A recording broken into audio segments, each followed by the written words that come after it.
കൂട്ടക്കൊല നടന്നതിന്റെ പിറ്റേന്ന് മൈതാനത്തിലെത്തിയ ഭഗത് സിംഗിന് അവിടുത്തെ കാഴ്ചകൾ കണ്ട് സഹിക്കാൻ പറ്റില്ല. ചോര പുരണ്ട ഒരു പിടി മണ്ണ് കയ്യിലെടുത്ത് ആ ബാലൻ പ്രതിജ്ഞ ചെയ്തു, ഞാൻ എന്നെ തന്നെ രാജ്യത്തിനായി സമർപ്പിക്കുന്നു.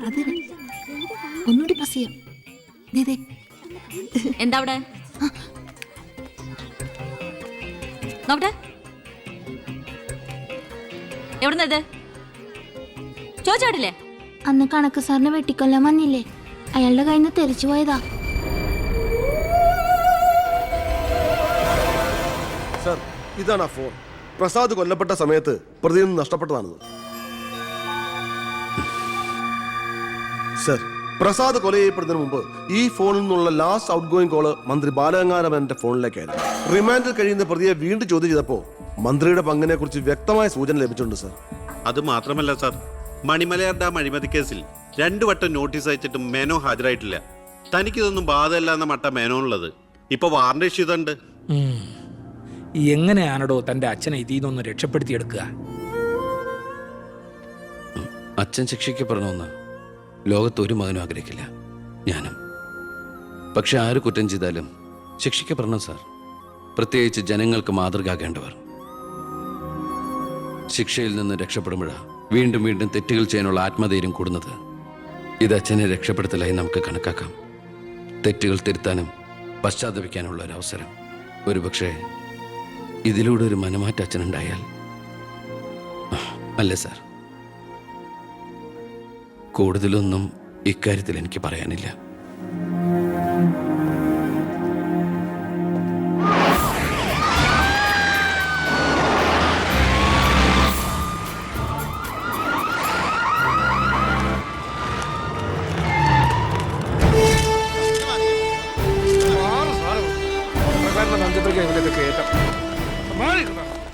നിങ്ങളോട് വെയിറ്റ് ചെയ്യൂ സർ. അച്ഛാ, ഹർഷം വരുന്നു. അച്ഛാ, മുഖ്യമന്ത്രിയുടെ ഓർഡർ കൈ കിട്ടി അല്ലേ? അച്ഛനെ അറസ്റ്റ് ചെയ്യാൻ മരുമകന് ഡ്യൂട്ടി. അവറാച്ചൻ കളിക്കട്ടോ, കളി അവിടെ വരെ പോകുന്ന കാണാം നമുക്ക്. അച്ഛനെ കോടതിയിലേക്ക് കൊണ്ടുപോയാൽ മതി. ജാമ്യത്തിനുള്ള ഏർപ്പാടൊക്കെ ഞാൻ ചെയ്തിട്ടുണ്ട്. വക്കീലുമായി ജോസ്പേട്ടൻ കോടതി വെയിറ്റ് ചെയ്യാ. നീ എങ്ങനെ എന്നെ കൊണ്ടുപോകുന്നത്? കാറിൽ ഫോളോ ചെയ്താൽ മതി. കാറിലോ? എന്റെ പട്ടി വരും. പോലീസ് ജീപ്പിന്റെ പിന്നിലിട്ട് തന്നെ എന്നെ കൊണ്ടുപോകണം. അതിനു മുമ്പ് ഈ മുറ്റത്തിട്ട് എന്നെ തല്ലി ചതയ്ക്കണം, മുടുമുണ്ട് വലിച്ചു പറിക്കണം. പിന്നെ പത്രക്കാരോ ചാനലുകാരോ ചോദിച്ചു കഴിഞ്ഞാൽ മുഖ്യന്റെ സ്പെഷ്യൽ ഓർഡർ ആണെന്നൊക്കെ പറഞ്ഞേക്കണം. ഇതൊന്നും നീ ചെയ്യണ്ട, പോലീസുകാരെ കൊണ്ട് ചെയ്യിച്ചാ മതി. അയ്യോ, ഓ, ഇത് മുഖ്യമന്ത്രിയെ താഴെ ഇറക്കാനുള്ള കുശാഗ്രമതി ഇല്ലേ? എന്റെ പൊന്നെ, ഞാൻ എന്തുവായി കേൾക്കുന്നത്? ഗുരു എന്നെ ഒന്ന് അനുഗ്രഹിച്ചാട്ടെ. അനുഗ്രഹമൊക്കെ അവനോട് വാങ്ങിച്ചാൽ ബുദ്ധി. കാര്യങ്ങളൊക്കെ നമ്മുടെ പോലീസുകാരോടൊന്ന് പറഞ്ഞേക്കാം. ജയ്,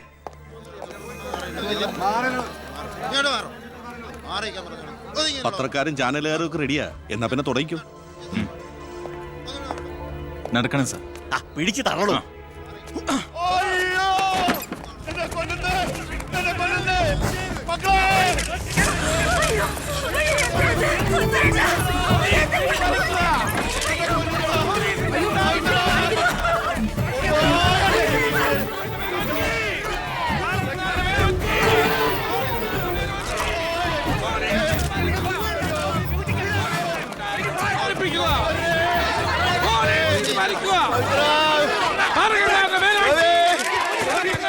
എന്ത് പോക്കറ്റമാണ് കാണിക്കുന്നത്? ഒരു മിനിസ്റ്ററല്ലേ അദ്ദേഹം? വീട്ടുകാരെ അനാവശ്യം കാണിക്കാതെ ബഹളം ഉണ്ടാക്കരുത്. ഇത് ചീഫ് മിനിസ്റ്ററുടെ ഓർഡർ. ചീഫ് മിനിസ്റ്ററുടെ ഓർഡർ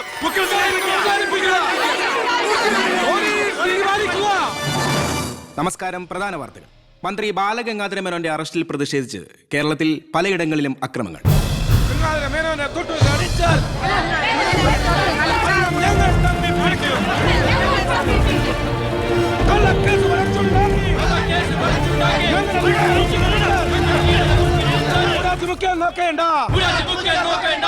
ഇപ്പോൾ കിട്ടിയത് അറസ്റ്റിലായിരുന്ന വിദ്യാഭ്യാസ മന്ത്രി ശ്രീ ബാലഗംഗാധര മേനോന് കോടതി ജാമ്യം അനുവദിച്ചു.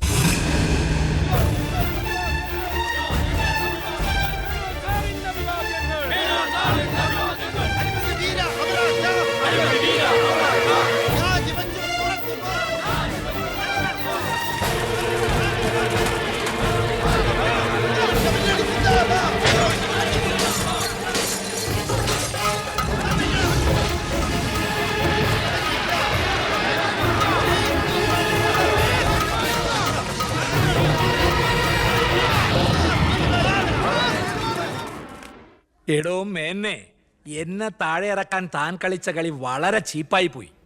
അവറാച്ചൻ എന്താ ഈ പറയുന്നേ? ഒന്നും പറയണ്ട, സൂത്രധാരൻ താനാണെന്ന് എനിക്കറിയാം. താൻ ഒന്നോർത്തോ, തനിക്കെതിരെയുള്ള വജ്രായുധ എന്റെ കയ്യിലുണ്ട്. ഞാൻ അതെടുത്ത് പ്രയോഗിക്കാൻ പോവുക. പ്രധാന വാർത്തകൾ. കേരള മുഖ്യമന്ത്രി PK എബ്രഹാം രാജിവെച്ചു. നിയമസഭ പിരിച്ചുവിടാൻ ഗവർണറുടെ ശുപാർശ.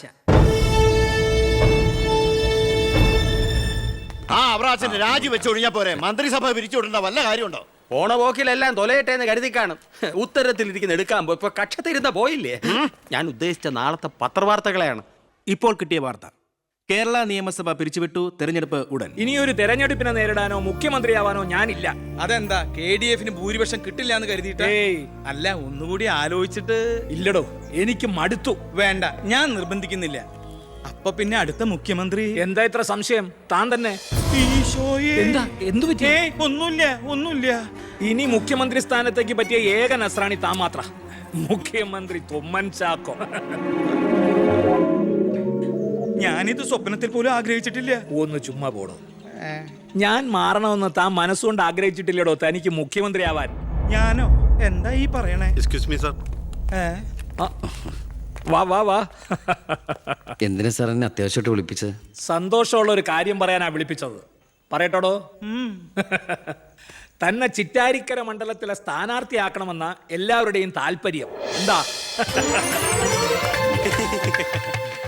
അപ്പൊ അച്ഛൻ? എടോ, മേനോന്റെ പേരിൽ അഴിമതി ആരോപണവും കേസും ഒക്കെ ഉള്ള നിലയ്ക്ക് 8 നിലയിൽ പൊട്ടുമെന്ന കാര്യത്തിൽ സംശയമില്ല.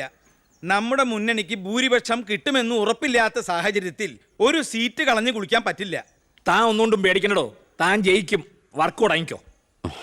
ഒരു MLA ആകണമെന്ന മോഹമൊന്നും ഇതുവരെ ഉണ്ടായിട്ടില്ല. എങ്കിലും പാർട്ടിയുടെ തീരുമാനം ഞാൻ ആദരവോടെ സ്വീകരിക്കുന്നു. All the best. Thank you sir. ജയിച്ച് MLA ആവുമ്പോ എന്നെ മുഖ്യമന്ത്രിയാക്കാൻ കൂടെ നിൽക്കണേ.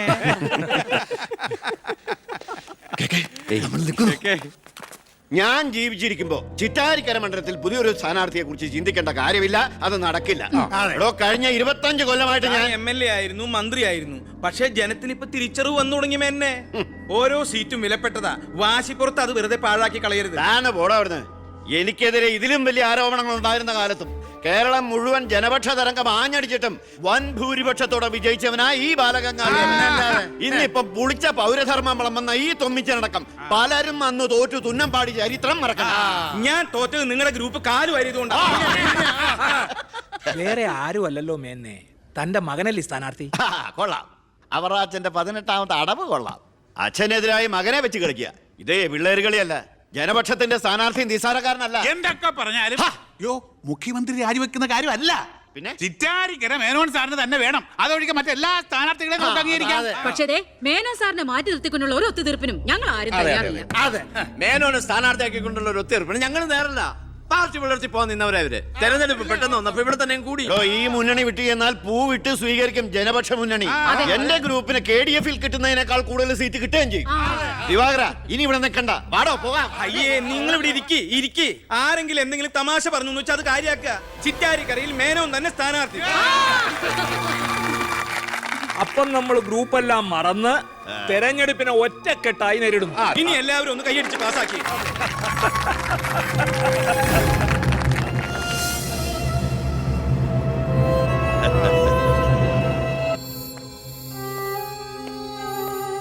വിഷമിക്കണ്ടടോ, താൻ ചെറുപ്പമല്ലേ, ഇനി അവസരമുണ്ട് ഒരുപാട്. എനിക്കൊരു വിഷമമില്ല സാർ.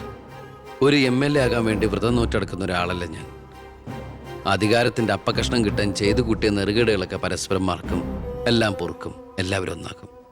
അധികാരം കിട്ടിക്കഴിയുമ്പോൾ പിന്നെയും തമ്മിൽ തല്ലും, പിരിയും. പക്ഷേ കൂടെ നിൽക്കുന്ന എന്നെ പോലുള്ള അണികൾക്ക് അത് ചിലപ്പോൾ ഉൾക്കൊള്ളാൻ കഴിഞ്ഞെന്ന് വരില്ല, എളുപ്പം ദഹിച്ചെന്ന് വരില്ല. വരട്ടെ സാർ.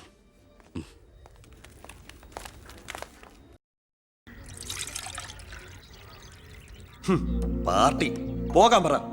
അവരവരുടെ സീറ്റ് നിലനിർത്താൻ വേണ്ടി എല്ലാം മറന്ന് അവരൊന്നായി. തന്തയ്ക്ക് പറക്കാത്ത വർക്കം. ഈ നാറിയ രാഷ്ട്രീയ വ്യവസ്ഥയാണ് എതിർക്കേണ്ടതും പൊളിക്കേണ്ടതും. ഞങ്ങളുടെ ഒരു അഭിപ്രായം പറയട്ടെ, നീ സ്വതന്ത്രനായിട്ട് മത്സരിക്കണം. ശക്തമായ 2 മുന്നണികൾക്കെതിരെ മത്സരിക്കാനോ? എന്നിട്ട് കെട്ടിവെച്ച കാശിന് എവിടെ പോകും? ജയിക്കാൻ വേണ്ടിട്ടല്ല, പിന്നെ യൂത്തിന്റെ പ്രതിഷേധം അറിയിക്കാനാ. എന്നാലും അച്ഛനെതിരായിട്ട്. അച്ഛനെതിരായിട്ടല്ല, അച്ഛന്റെ രാഷ്ട്രീയ നയങ്ങൾക്കെതിരായിട്ടാണെന്ന് എപ്പോഴും നീ പറയാറില്ലേ, അതുകൊണ്ടാ.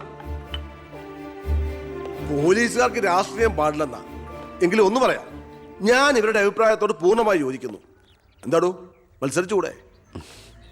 അധികാരമില്ലാതെ താൻ ഇവിടെ കിടന്ന് വിളിച്ചു കൂവിയിട്ടും പോരാടിയിട്ടും ഇവിടെ ഒരു മാറ്റവും സംഭവിക്കാൻ പോകുന്നില്ല. തന്നെ പോലെ സാമൂഹ്യ ബോധവും നിശ്ചയദാർഢ്യവും തൻ്റെ ഉള്ളതിന് മുമ്പിൽ നെഞ്ചു വിരിച്ചെന്ന് സല്യൂട്ട് ചെയ്തിട്ട് ഒരൊറ്റ ദിവസമെങ്കിലും അന്തസ്സോടെ ജോലി ചെയ്യണമെന്ന് ആഗ്രഹം ഉണ്ടോ? പിന്നെ ഈ ജയവും പരാജയവും ഒക്കെ നമ്മൾ ദൈവത്തിന് വിടുന്നു. 1000 വോട്ടേ തനിക്ക് കിട്ടിയുള്ളൂവെങ്കിലും ആ 1000 പേരും തന്റെ ഒപ്പമാ, തന്റെ നേതൃത്വം അംഗീകരിച്ചവരാ. അത് മതിയടോ. സാർ, ഞാൻ വേണ്ട, താൻ ഒന്നും പറയണ്ട. ഇത് ഞങ്ങളുടെ തീരുമാനം. അനുസരിക്കണം. ഞങ്ങളുണ്ട് കൂടെ.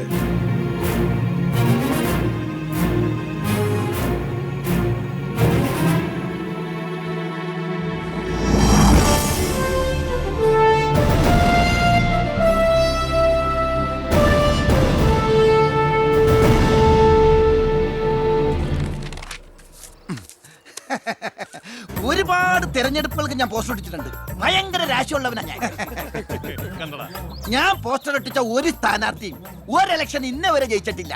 അതെന്റെ ക്വാളിഫിക്കേഷൻ. എന്റെ അമ്മയുടെ സത്യം. 77 തെരഞ്ഞെടുപ്പിൽ ഞാൻ പോസ്റ്റർ ഒട്ടിച്ച സ്ഥാനാർത്ഥി തോമസ് ചാണ്ടി ഇടിവട്ടേറ്റ് മരിച്ചു. 84 സ്ഥാനാർത്ഥി പാണ്ടിലോറി കയറി മയ്യത്തായി. പിന്നെ മരിക്കാത്ത സ്ഥാനാർത്ഥികൾക്ക് കെട്ടിവെച്ച കാശ് പോലും കിട്ടില്ല. പിന്നെ മൈക്ക് അനൗൺസ്മെന്റിൽ ഞാൻ ബഹുമെടുക്കാനാ. മൈക്ക് അലവൻസ് അല്ല, മൈക്ക് അനൗൺസ്മെന്റ്. അത് തന്നെ ഞാനും പറഞ്ഞത്. എനിക്കറിഞ്ഞൂടെ? നീ എന്റെ മാനം കളയരുത് ഈശ്വര. ഇവന്റെ കെട്ടിവെച്ച കാശെങ്കിലും കൊടുത്തേക്കണേ. ഇല്ല, ഇവന്റെ കാര്യം എനിക്കറിയാൻ പാടില്ല. ഈ തെരഞ്ഞെടുപ്പിൽ ഞാൻ സ്വതന്ത്രനായി മത്സരിക്കുന്നത് ഇവിടുത്തെ രാഷ്ട്രീയ കച്ചവടക്കാരോട് ജനങ്ങൾക്കുള്ള പ്രതിഷേധം അറിയിക്കാനാണ്. എന്റെ പ്രിയപ്പെട്ട നാട്ടുകാരെ, ഈ രാജ്യത്തിൽ ജനപക്ഷ മുന്നണി സ്ഥാനാർത്ഥി സഖാവ് ജനാർദ്ദനൻ പിള്ളയ്ക്ക് അരിവാളടയാളത്തിൽ വോട്ട് രേഖപ്പെടുത്തി. പ്രിയപ്പെട്ട വോട്ടർമാരെ, KDFന്റെ ശക്തനായ സ്ഥാനാർത്ഥി ശ്രീ ബാലഗംഗാധര മേനോന് ശാന്തിയുടെയും സമാധാനത്തിന്റെയും ചിഹ്നമായ അമ്പും വില്ലും അടയാളത്തിൽ നിങ്ങളുടെ വിലയേറിയ വോട്ടുകൾ രേഖപ്പെടുത്തി വമ്പിച്ച ഭൂരിപക്ഷത്തോടെ വിജയിപ്പിക്കുവാൻ അപേക്ഷിക്കുകയാണ്, അഭ്യർത്ഥിക്കുകയാണ്. ജനാധിപത്യ വിശ്വാസികളെ, നാട്ടുകാരെ, അഴിമതിക്കാരെയും കൊള്ളക്കാരെയും ഈ നാട്ടിൽ നിന്ന് എത്രയും പെട്ടെന്ന് കെട്ടുകെട്ടിക്കുന്നതിന് യുവത്വത്തിന്റെ പ്രതീകമായ കൃഷ്ണകുമാറിന് നമ്മുടെ ദേശീയ മൃഗമായ സിംഹം, ഒന്നും മിണ്ടാണ്ടിരിക്കും, അതെന്നെ ഞാൻ പറയാൻ പോണത്. നമ്മുടെ ദേശീയ മൃഗമായ കടുവയുടെ സ്വന്തം ചേട്ടനായ സിംഹം അടയാളത്തിൽ വോട്ടുകൾ രേഖപ്പെടുത്തി വിജയിപ്പിക്കണമെന്ന് അഭ്യർത്ഥിക്കുകയാണ്, അപേക്ഷിക്കുകയാണ്. ഇലക്ഷൻ ഫണ്ടിലേക്ക് സംഭാവനയായി കിട്ടിയ പണം മുഴുവൻ എടുത്ത് ഇലവാക്കേണ്ട കാര്യമൊന്നുമില്ല.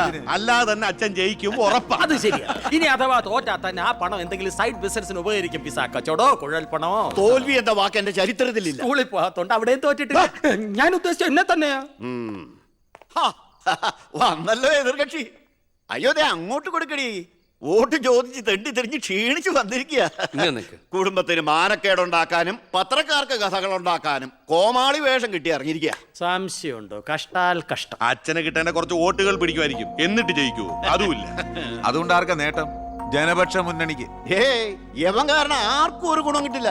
ഇവനൊക്കെ ആര് വോട്ട് കൊടുക്കാനാ? ഈ കുടുംബത്തിന് പോലും ഒരു വോട്ട് കിട്ടിവിടാന്നൊക്കെ. ഇവിടുന്ന് ഒരു ഓട്ടം എനിക്ക് ഉറപ്പുണ്ട്. എന്റെ അമ്മയുടെ അല്ലമ്മേ. അമ്മയുടെ വോട്ട് ചോദിക്കാൻ വന്നേക്കണം. വോട്ട് ചോദിക്കാൻ വന്ന മകനെ അട്ടിപ്പായിക്കണ്ടായിരുന്നു.